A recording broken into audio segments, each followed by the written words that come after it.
What if the world's most beloved princess was living a story nothing like the fairy tale we were shown? What if behind the gowns, the diamonds, and the billion-dollar smile, there were secrets so raw, so human, they could change the way you see her forever? And what if the real Diana, the woman, not the myth, was far more powerful, rebellious, and heartbreaking than any headline ever dared to admit? Today, we're diving into 20 shocking, emotional, and brutally honest moments from her life, moments that reveal the Diana the cameras never truly captured, and the one the world still can't forget. Picture this. Every time you leave your house, even just to buy toothpaste, you instantly trigger a stampede of grown adults with cameras. Congratulations, now you understand what an hour in the life of Princess Diana means. They called her the most photographed woman on Earth. Cute title, right? Sounds glamorous, sparkly, very red carpet chic. Except in real life, it was more like living inside a never-ending flashbang grenade. Diana didn't walk through doors. She emerged into blinding light like a pop star trying to escape a mall. Here's the twist nobody expects. The woman whose face sold magazines faster than the lottery didn't actually like being photographed at all. She wanted peace, silence, maybe a cup of tea without 40 men hiding in bushes. Simple things, normal things, the kinds of things the camera brigade treated like forbidden luxury items. Some days, she got hit with up to 100 flashes before lunch. Imagine trying to blink, breathe, or exist when every movement becomes someone's paycheck. Paparazzi didn't see her as a person. She was a headline, a jackpot, a walking front-page guarantee. You could practically hear the cash registers ringing every time she turned her head. But here's what made her different. Most celebrities fight the spotlight, hide, curse it, melt under it. Diana? She somehow softened it. Even when the world shoved a camera 2 inches from her face, she stayed warm, gentle, almost glowing.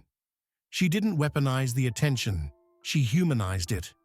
But don't let the grace fool you. Living like that takes a toll. Living like that costs something.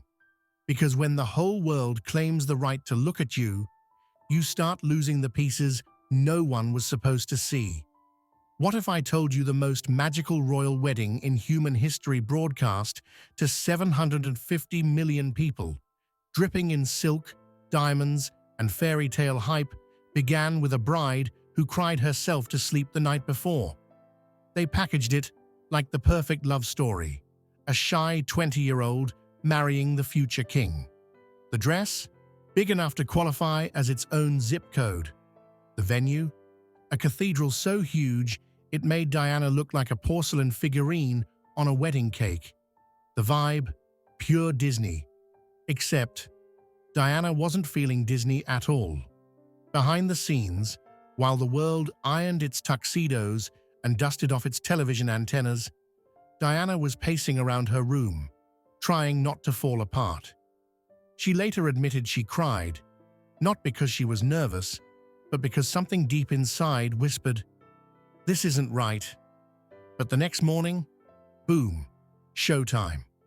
The horse-drawn carriage rolled out like a royal Uber XL, crowds screamed like Beatlemania, and cameras zoomed in as if the planet had nothing more important to do.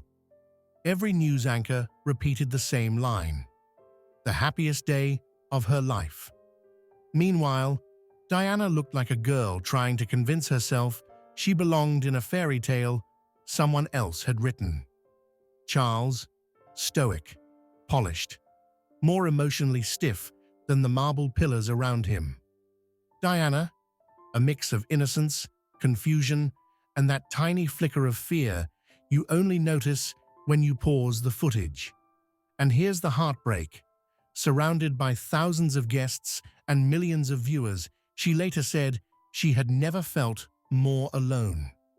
Imagine that, being the center of the world's biggest celebration and feeling invisible inside it. On that day, the world saw a fairy tale.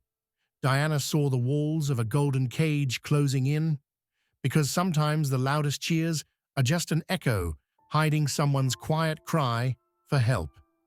Imagine being a princess, real crown, real castles, yet the most scandalous thing you ever did wasn't breaking protocol, but telling the truth about your own pain. In the royal world, emotions are treated like contraband. You can wear diamonds the size of grapes, but God forbid you admit you're struggling. And then came Diana, this glowing, gentle hurricane of honesty, who looked at the centuries-old rulebook and basically said, yeah, no. She was the first modern royal who dared to speak publicly about what was happening inside her, not just around her. While everyone expected her to smile politely and keep calm like a porcelain doll, Diana did the unthinkable. She admitted she wasn't okay, and she said it out loud, on camera, to millions, and the world. It froze. Royals weren't supposed to talk about emotional wounds, or loneliness, or feeling trapped. But Diana didn't just crack the door open, she ripped it off its hinges. She talked about struggling, about pressure, about the suffocating expectations behind palace walls. Things that were considered practically illegal in Windsor vocabulary. People didn't see weakness, they saw humanity. Suddenly, the most glamorous woman on earth wasn't a fairy tale character. She was someone who felt deeply, who hurt deeply, who tried deeply. And that honesty made her even more iconic than her gowns, tiaras, or global fame ever could.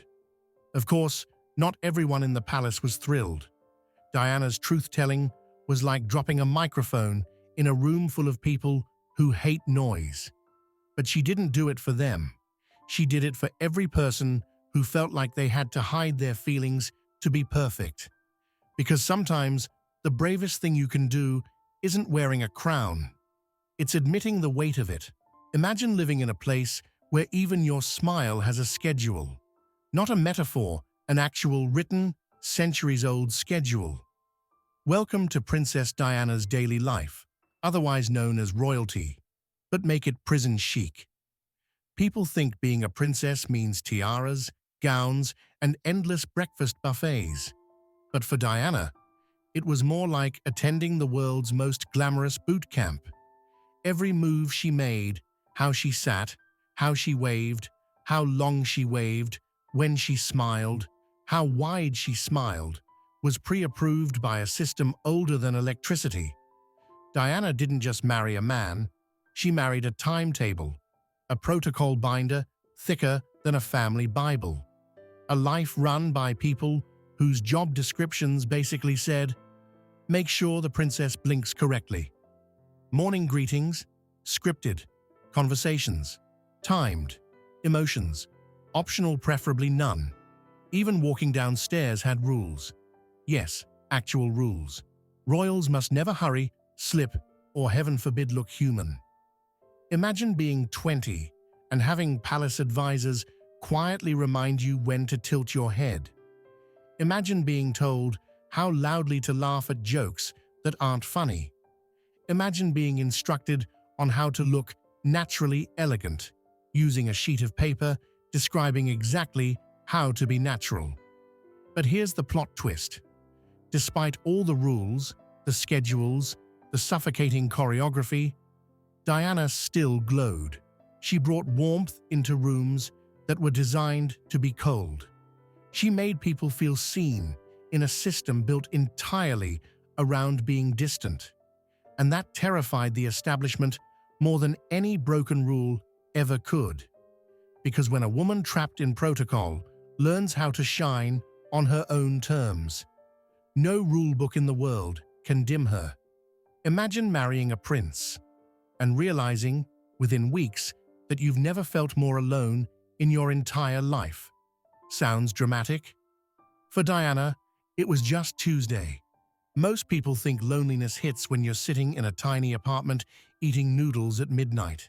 But Diana, she felt it while living in a palace with 700 rooms, gold-plated everything, and more staff than a five-star hotel. The problem wasn't space. The problem was that none of it felt like hers. Right after the wedding, while the world was still replaying the fairy tale, Diana was wandering through endless corridors, wondering where she fit in. The truth? She didn't.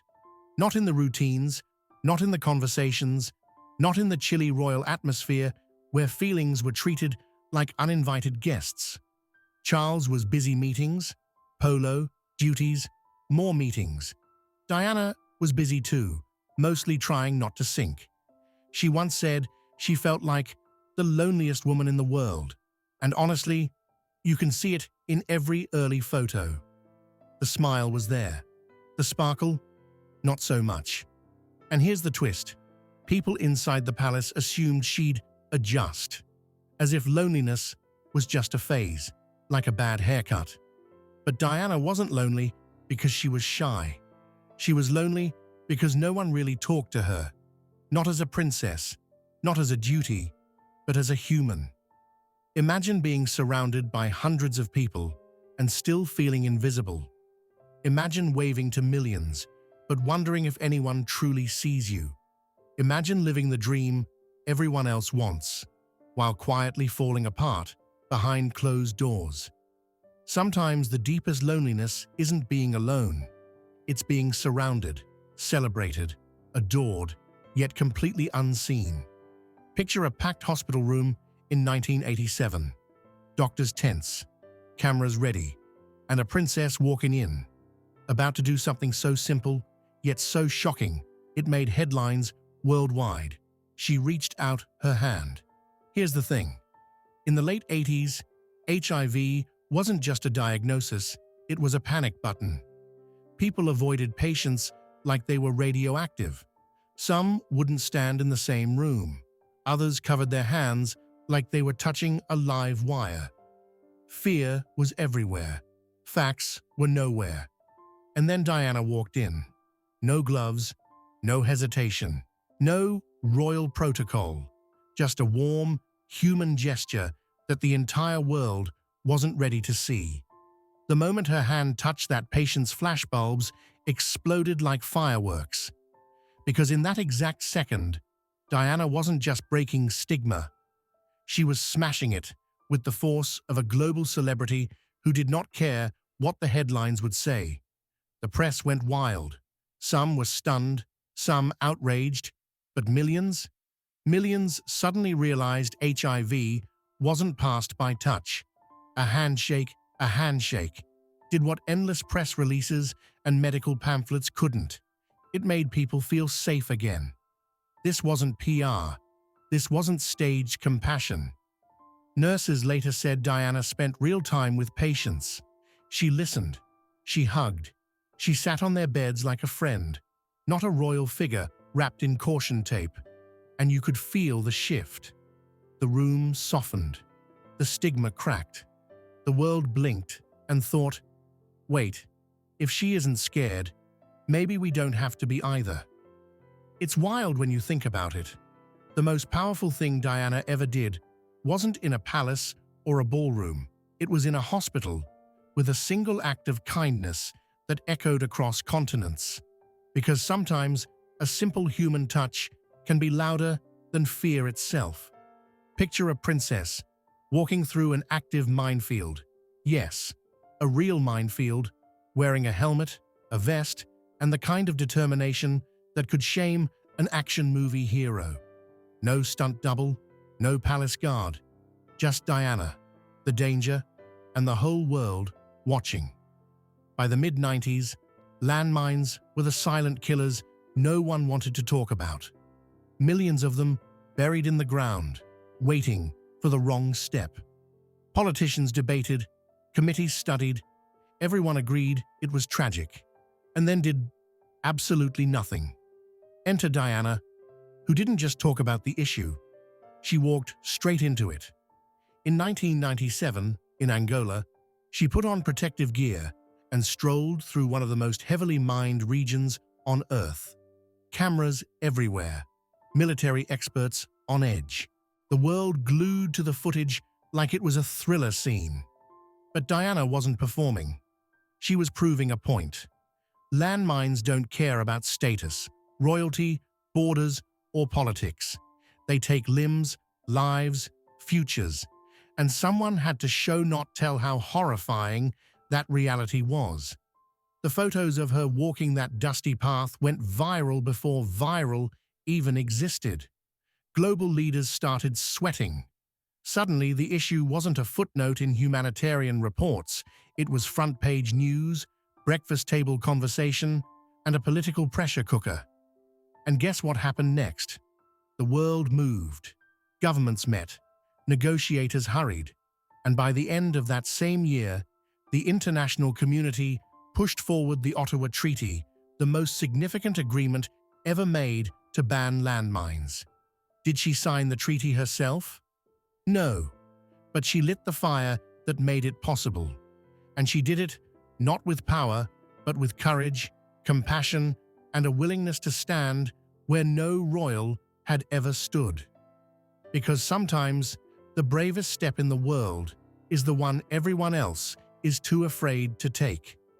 What if I told you that Princess Diana's most powerful moments, the ones that actually changed lives, never made it into the press because she didn't let them? See, the world loved Diana for the cameras, the gowns, the drama, the headlines that practically wrote themselves. But the real Diana, she was busiest when the cameras were nowhere to be found. While tabloids were busy stalking her outside restaurants, she was slipping into hospitals, shelters, and hospices like some kind of undercover angel in designer flats. She didn't arrive with a royal convoy. She didn't announce her presence. She didn't bring a PR team. Sometimes she'd show up with nothing but a smile and a cardigan. Staff members later said she walked through wards quietly, like she was visiting friends, not fulfilling a royal duty. And the craziest part? Nobody found out until years later, because while every other public figure was chasing cameras, Diana was actively dodging them. She didn't just do charity, she did charity off the record, the way most people sneak out for midnight snacks. She held hands with people who hadn't been touched in months, sat with patients whose families had stopped visiting, spent hours listening, really listening, to stories the world had forgotten. Nurses said she didn't flinch, didn't rush, didn't act royal. She acted human, and that somehow made her more royal than any crown ever could. Imagine being so famous that photographers hide in bushes hoping to catch you, and the only thing you want them not to catch is the kindness you're actually proud of. Because some people do good for recognition, but the rare ones, the unforgettable ones, do it in the dark, where only the heart can see it. Imagine dropping one sentence, just one, and watching the entire monarchy shake like someone unplugged its Wi-Fi. That's exactly what Diana did the night she said, "There were 3 of us in this marriage." The BBC interview wasn't an interview. It was a royal earthquake in prime time. Diana walked in, looking calm, elegant, almost fragile, and then proceeded to detonate centuries of royal silence with the precision of a truth-telling sniper. For years, tabloids had been playing detective, insiders had been whispering, and the public had been guessing. But Diana, she didn't hint, she didn't imply, she didn't do that vague celebrity "I've had struggles" talk. She went straight for the jugular on camera with perfect posture.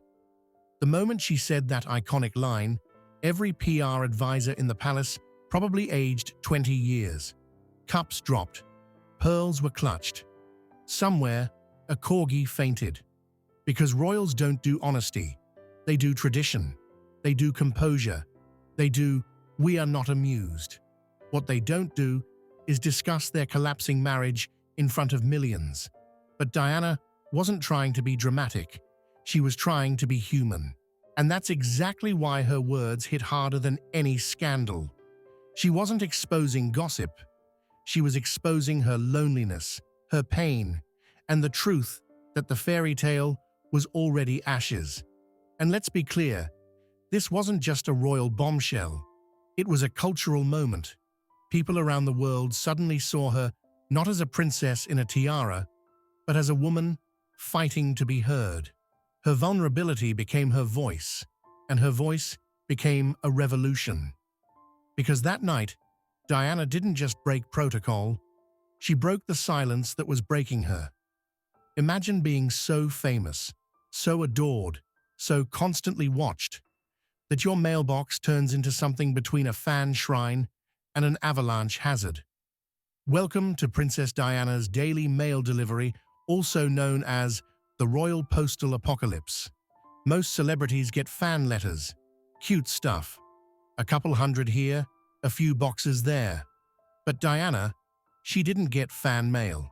She got a global emotional outpouring on paper. Some years, she received over 50,000 letters more than some countries get in a month. And here's the plot twist. She didn't just skim them or toss them into a golden bin labeled admiration. She actually read them, personally, quietly, often late at night when the palace finally stopped buzzing. Diana wasn't addicted to attention. She was addicted to connection, real connection, the kind she couldn't always find in the rooms filled with royalty. People wrote to her about everything: heartbreaks, illnesses, losses, dreams, divorces, crises, miracles, fears.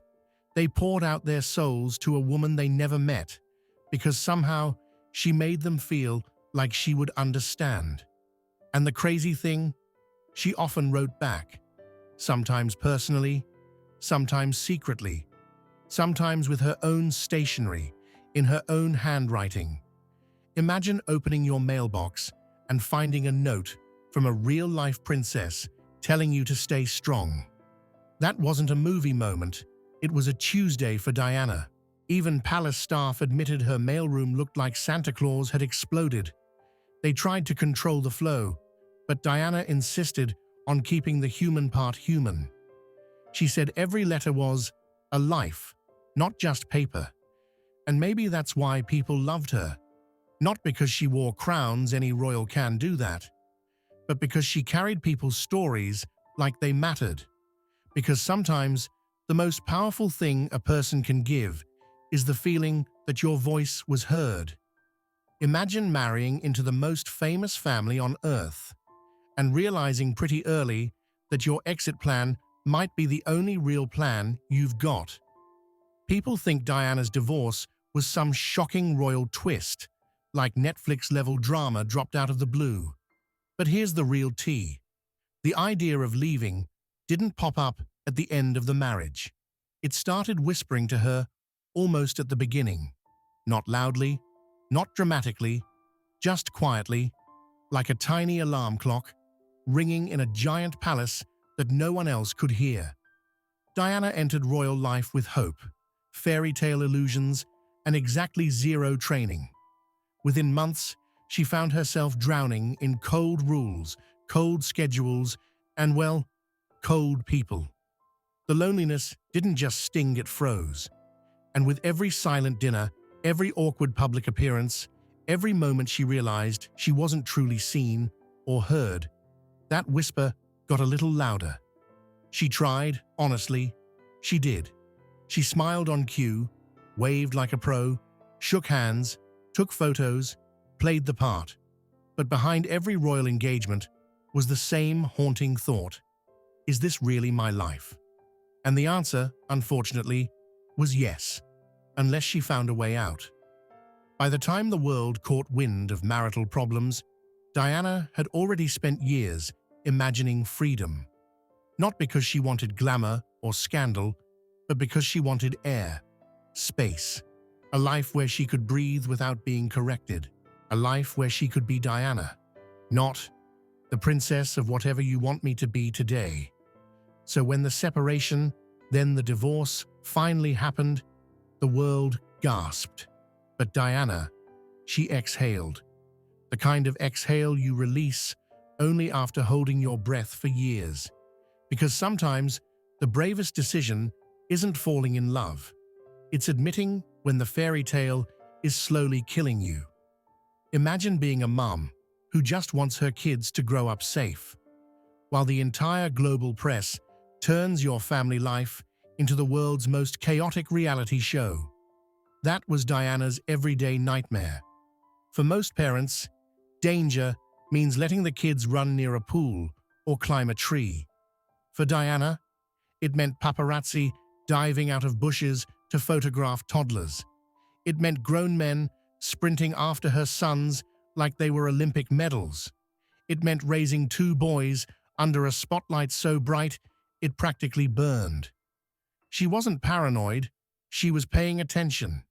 The press didn't just follow her, they hunted anything connected to her, and William and Harry were the crown jewels of tabloid obsession. Photos of them sold faster than hot gossip at a royal dinner. Diana hated it, absolutely hated it. She once admitted she feared what this constant attention would do to them.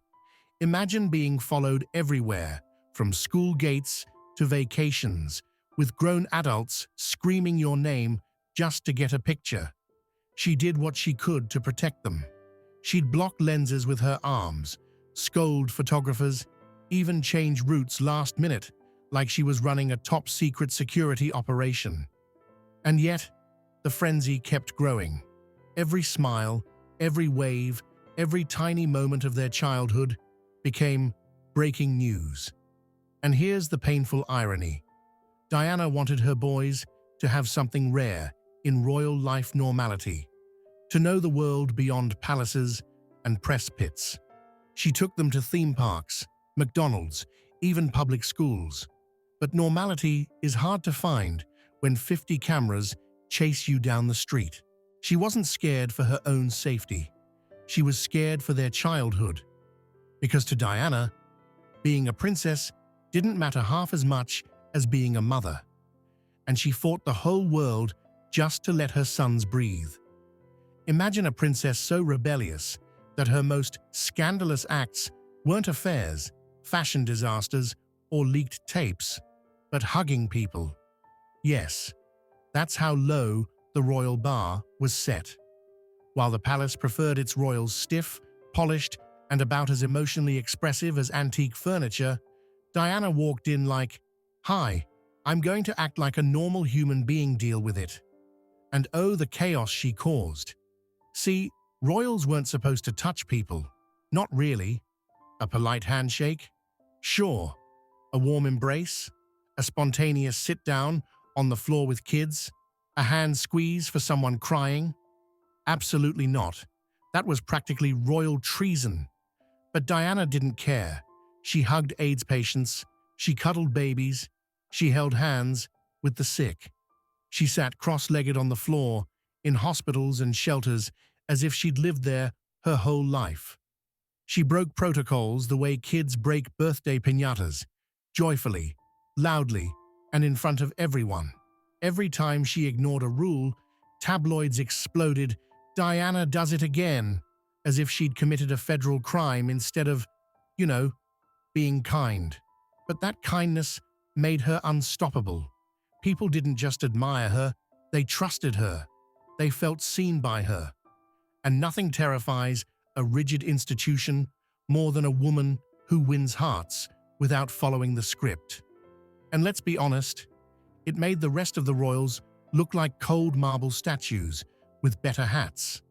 While they kept a safe, sterile distance, Diana leaned in. Literally.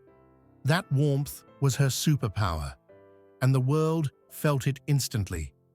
Because in a system built on distance and perfection, the most dangerous thing you can be is human. Picture this. The cameras are off, the reporters are gone, the royal doors finally click shut, and that's when Princess Diana becomes even more powerful than she ever was in the spotlight. Here's the plot twist nobody expects. While the world worshipped her for the glamorous charity events, the photogenic handshakes, the public speeches, Diana's real magic happened when nobody was watching. Because unlike half of celebrity kind, she didn't do compassion for the cameras. In fact, The best parts of her kindness, they never made it onto TV. Doctors and nurses later said she showed up with no press, no entourage, no royal entrance energy. She just appeared, sat on beds, held hands, talked, sometimes for hours.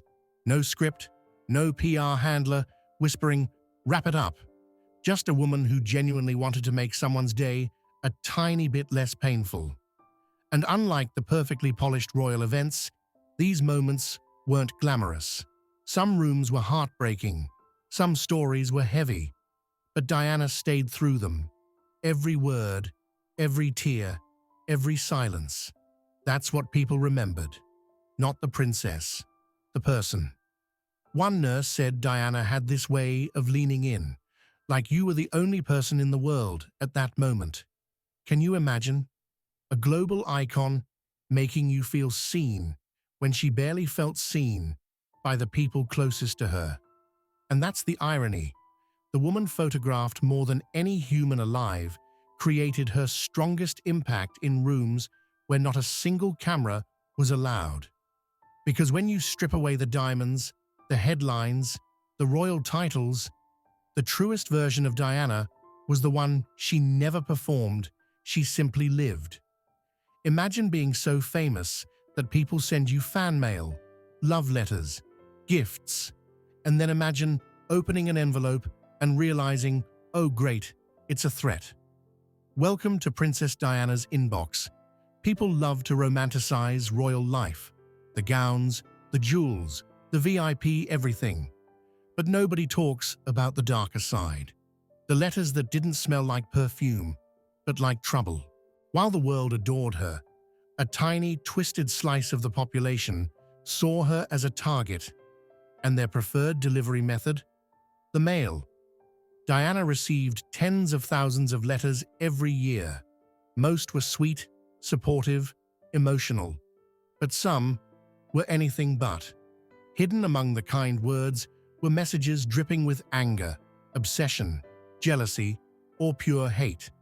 Letters that made security teams nervous. Letters that made Diana feel the exact opposite of royally protected. Picture it, you sit down with a cup of tea, ready to read something nice from the public, and suddenly you're staring at a threat that makes your heart drop. Royals are trained for etiquette, not dealing with anonymous strangers who think intimidation is a cute hobby. And yet, Diana didn't harden, she didn't shut down. She didn't stop opening letters. In fact, she read many of them personally. She said it helped her understand what people were going through, even the ones going through something deeply unhinged. Most celebrities would hand everything to assistants. Diana? She stayed connected, even when connections stung, even when it scared her, even when those letters reminded her that fame comes with shadows no spotlight can erase. Because behind every iconic smile, there are things the world never sees, and some of them arrive sealed in an envelope.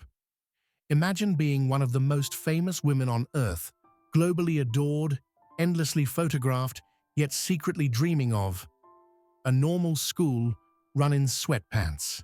Yes, Princess Diana's deepest fantasy wasn't diamonds. It was being ordinary. People always assume celebrities crave fame. But Diana? She spent half her royal life trying to sneak out of it like a kid escaping a boring family dinner. While the world crowned her the people's princess, she was quietly thinking, I'd like to just be a person, thanks. She didn't want a castle. She wanted a kitchen where she could actually boil pasta without a footman hovering nearby. She didn't want security guards measuring her footsteps. She wanted freedom, the kind where you take your kids to school, buy groceries in peace, maybe even stand in line at a cafe without causing a minor global incident. But the crown had other plans. Every time she tried to live simply, 10 newspapers wrote think pieces, 20 photographers leapt out of hedges, and a royal advisor materialized from thin air like, "Ma'am, that's..." not how princesses behave. Still, Diana kept trying. She took William and Harry to fast food drive-thrus, walked them to theme parks, and tried her best to give them a childhood that felt real, not rehearsed. But even then, she knew she could never fully step off the royal stage. The spotlight wasn't just following her, it was glued to her. And the hardest part? She dared to imagine a life where she wasn't Her Royal Highness. Just Mum. Just Diana. A woman with her own space, her own plans, her own choices. A life where she didn't have to trade privacy for headlines. Because in the end, the dream she wanted most was the one the whole world took away from her. Imagine waking up, stretching, thinking it's a normal morning, and then remembering that an army of paparazzi is parked outside your house like it's Black Friday at the mall. Welcome to Princess Diana's Daily Anxiety Starter Pack.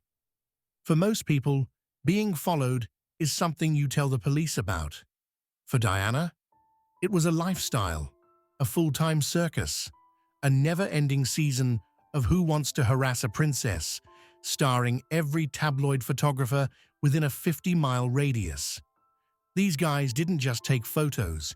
They chased her down streets, blocked her car, climbed trees, crashed vacations, and once even camped outside her gym, waiting for her to come out sweaty.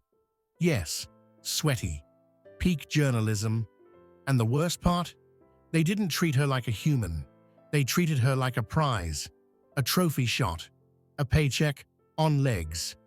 Every time she opened her door, that was the starting gun. Every time she lowered her head, that was breaking news. If she cried, jackpot. If she smiled, also jackpot. If she breathed, you guessed it, jackpot. It wasn't attention. It was pressure. The heavy, suffocating kind that sits on your chest even when no one's around. Imagine trying to raise two young boys while the press is basically playing hide-and-seek in your backyard, except they're terrible at hiding and even worse, at boundaries. And still, she stayed kind. She stayed composed.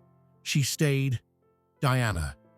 Even when the media acted like sharks smelling royal blood, she kept trying to live a normal life, buy her own groceries, take her kids to school, exist like a person instead of a headline.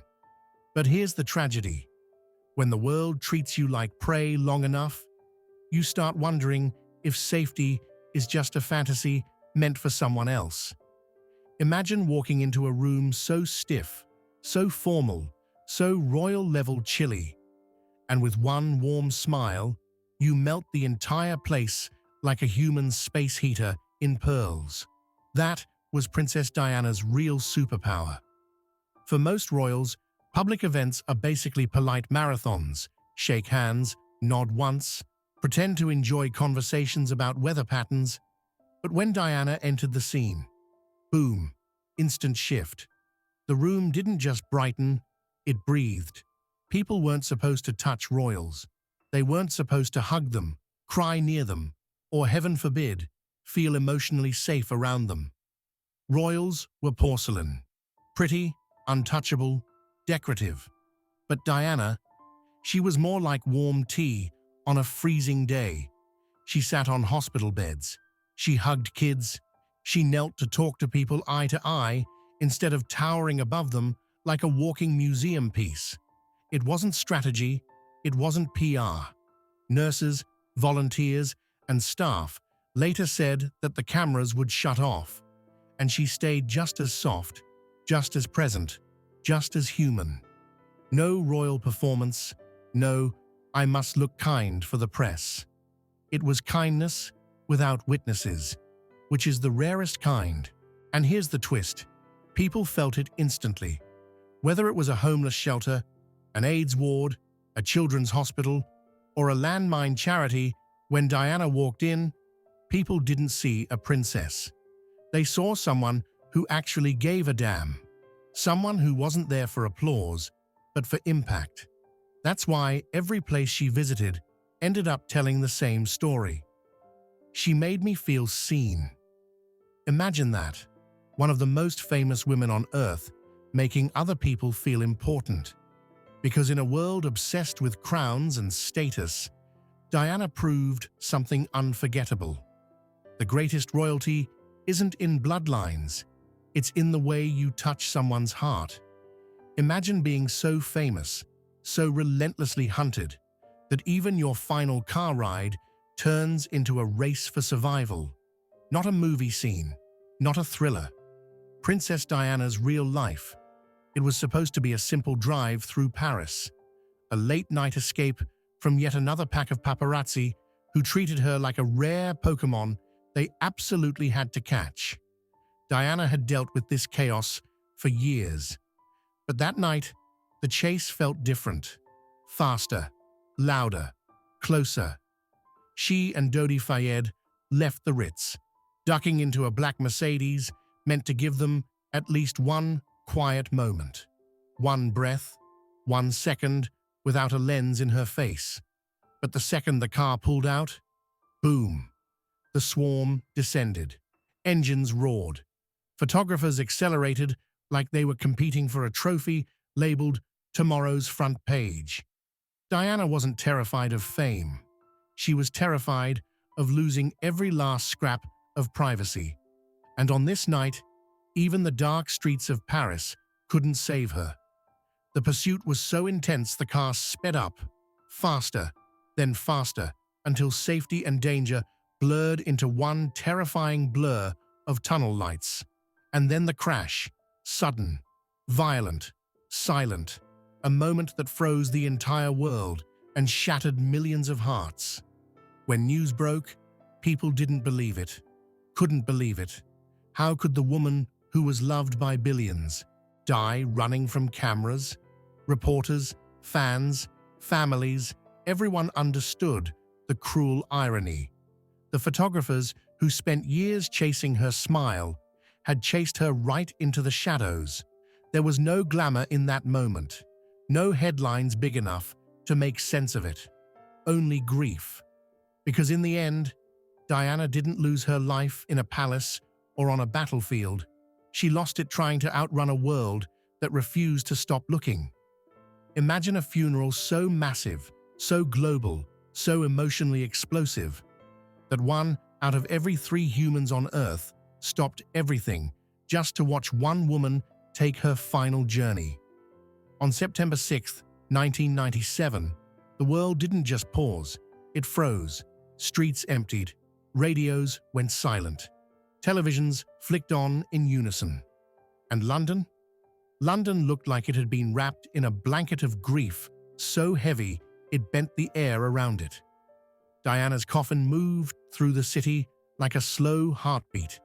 Behind it walked her sons, 2 boys in black suits, trying not to break in front of the planet. William, stoic. Harry, shattered. And billions of people felt that pain hit them like a punch straight to the chest. Even the anchors, the famously unshakable British commentators, struggled to get their words out. Diana wasn't just a princess. She was their human shield, their rebel royal, their emotional escape hatch from centuries of cold protocol. And now, she was gone. In Westminster Abbey, you could hear breaths hitting walls. Elton John sat down at the piano and played Candle in the Wind, and the room melted. People who had never cried at anything, taxes, breakups, even their own weddings, lost it completely. And here's the part that still sends chills. 2.5 billion people watched her funeral. That's the biggest televised farewell in human history. Bigger than presidents, bigger than kings, bigger than any celebrity could dream of. Why? Because Diana didn't just live in the world, she touched it, and the world couldn't bear to let her go.